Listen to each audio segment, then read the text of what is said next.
ज्या सामाजिक संघटनांची गेले 5-7 वर्ष प्रशांत ठाकूर फसवणूक करत आहेत. विषय अनेक आहेत. दिवा पाटील साहेबांचं नाव नवी मुंबई आंतरराष्ट्रीय विमानतळाला देणं असेल, प्रॉपर्टी टॅक्सचा विषय असेल, पाणी पुरवठ्याचा विषय असेल, प्रदूषणाच्या बाबतीत वारंवार त्यांना भेटणाऱ्या शिष्टमंडळांना दिलेली खोटी आश्वासनं असतील, या साऱ्या घटकांना त्यांनी जी फसवणूक सातत्यानं केलेली आहे, त्यामुळे या साऱ्या घटकांना सोबत घेऊन आम्ही ही निवडणूक लढवतो आहे. गेले 3-4 दिवस अखंडितपणानं महाविकास आघाडीच्या घटक पक्षांचे सारे नेते या ठिकाणी आम्ही मंडळी एकत्र बसत होतो आणि काल रात्री आम्ही मंडळी निष्कर्षाप्रत आलेलो होतो. एक तर नक्की होतं की पनवेल महानगरपालिकेच्या निवडणुकीला महाविकास आघाडी म्हणूनच आपल्याला सामोरं जायचं आहे.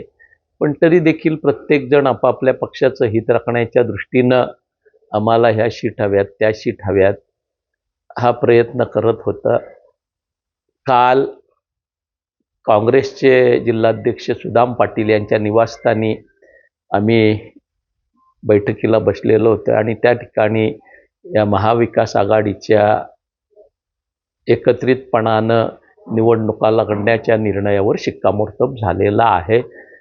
शेतकरी कामगार पक्ष, शिवसेना, काँग्रेस, राष्ट्रवादी काँग्रेस, समाजवादी पक्ष, मनसे, त्याच्यानंतर रिपब्लिकन चळवळीतील विविध गट असे एकत्रितपणानं ही निवडणुका आम्ही लढतोय. त्यासोबत ज्या सामाजिक संघटनांची गेले 5-7 वर्ष प्रशांत ठाकूर फसवणूक करत आहेत. विषय अनेक आहेत.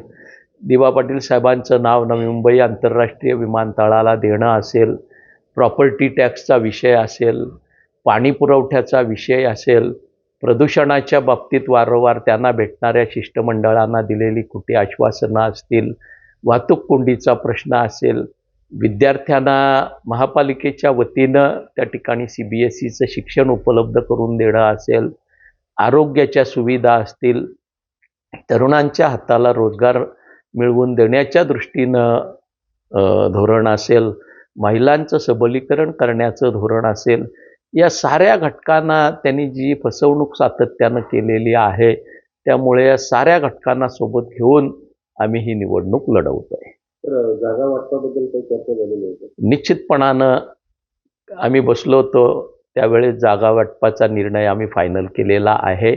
आजही आम्ही दुपारी शेतकरी कामगार पक्ष कार्यालयात बसणार आहोत आणि तदनंतर पत्रकार परिषद घेऊन आम्ही हा निर्णय जाहीर करणार आहोत.